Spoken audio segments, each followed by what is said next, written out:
Samarkand is one of the oldest cities in Central Asia. Located at the heart of the Silk Road, Samarkand thrived as a center of international trade.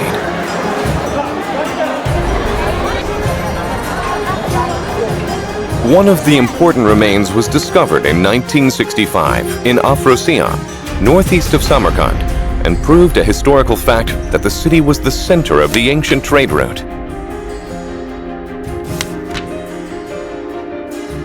The murals at Aphro-Siab Palace are presumed to date back to the middle of the 7th century, during the Sogdian era.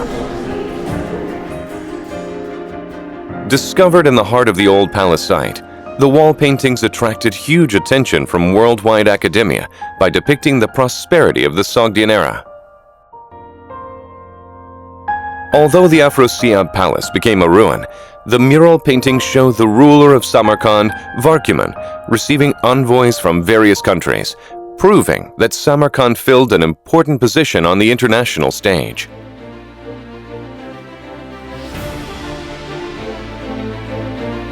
Now let's take a closer look at Samarkand in the 7th century through the wall paintings of Aphro-Siab Palace. Aphro-Siab Palace. The ancient palace was found to have about 30 rooms during the excavation. According to Chinese records, it was highly likely to be a 2-story building. It would be a large-sized structure one could see from a far distance.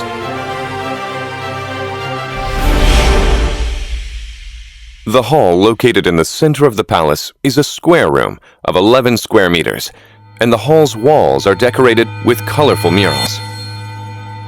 What were these paintings about, and why were they painted?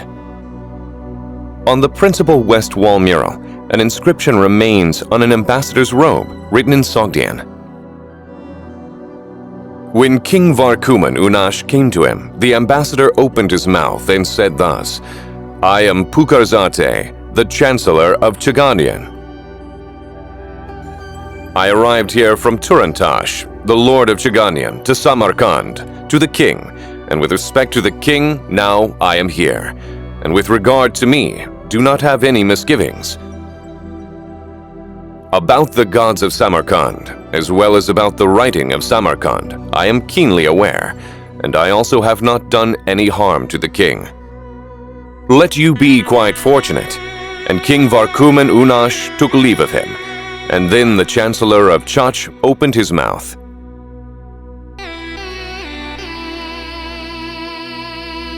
From the inscription, we can assume that the west wall mural depicts delegates from various countries received by King Varkuman. These envoys and ambassadors converge from left and right. On the left side of the western wall are Chaganians, a main speaker of the inscription, and dignitaries from Chach. Chaganian and Chachi refer to Surkandaria province and Tashkent, respectively, and both are located in the west region of Samarkand. On the right side are shown a group of 3 in front of a man presumed to be a subject of the king. One has a leopard skin over his arm, and they may come from mountains like Tibet. Behind them stands Koreans wearing feathered hats and ring pommel swords. In the center, the Tang dynasty's envoys bearing gifts of cocoons and silk also seem to walk from the right group. All of them came from the east of Samarkand. Around the group of the delegates, Turks are seated or standing. On both sides of the mural are shields and flagpoles, which are interpreted to show characteristics of nomadic tribes. On top of this, we can get a glimpse of the Turks' influence over the region. Then, what was depicted on the damaged upper section of the mural? Most scholars assume that King Varkuman must have been there, and others suggest there must have been a god.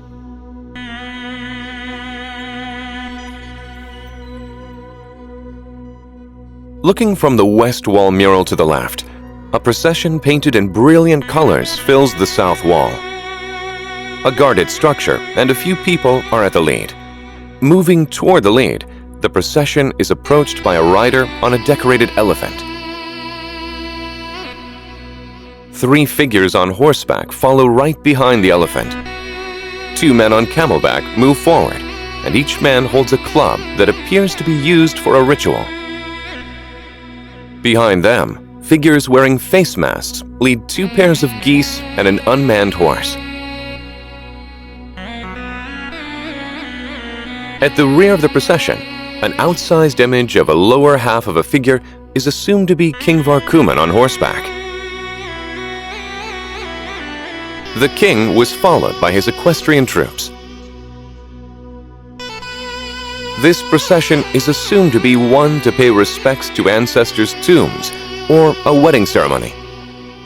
What is clear about the South Wall mural is that religious elements on the South Wall coincide with characteristics of the Zoroastrian religion. The North Wall mural is filled with a painting with a theme of the Tang Dynasty. In a boat on the left side sits a lady assumed to be the Empress of the Tang Dynasty. In the center, about 10 attendants and boatmen. Under the boat are imaginary creatures, ducks, a feeding mother bird, and baby birds and lotuses. To the right of the Empress's boat are guards sitting in a boat, water buffaloes, and cattle drovers. On land is a vigorous hunting scene in which a hunter on horseback is piercing a wild beast with his spear, and another hunter on horseback is about to shoot an arrow at another beast. Like the South Wall mural, here again a figure in the center is depicted as an oversized image. Scholars mostly regard him as the Chinese emperor. It is not obvious why the entire northern wall was devoted to the depiction of the Tang Dynasty. Clearly, however, this region maintained a fairly friendly relationship with the Chinese dynasty. This is in line with a record that King Varkuman received a title from the Tang Dynasty in the mid-7th century. Lastly, let's look into the east wall near the entrance. On the left, we can recognize a man in a chair, reaching out his hand toward a round object, another man kneeling down in front of him, and a man on horseback. As on the right, there are seen naked children, a person holding the tail of a water buffalo, fish, and ducks. This is assumed to depict the aquatic or swamp scene. This scene could be interpreted by some scholars as a paradise of India or of the Zoroastrian religion. So far, we have examined the Aphro-Siab murals on the 4 walls. Because most parts were irremediably destroyed, we could not get a complete answer to the descriptive narrative of the wall paintings. However, we could get a glimpse of not only political and diplomatic relations in the Samarkand regions of the 7th century, but also of religions, rituals, lifestyles, and arts through the exquisite descriptions and paintings of brilliant colors.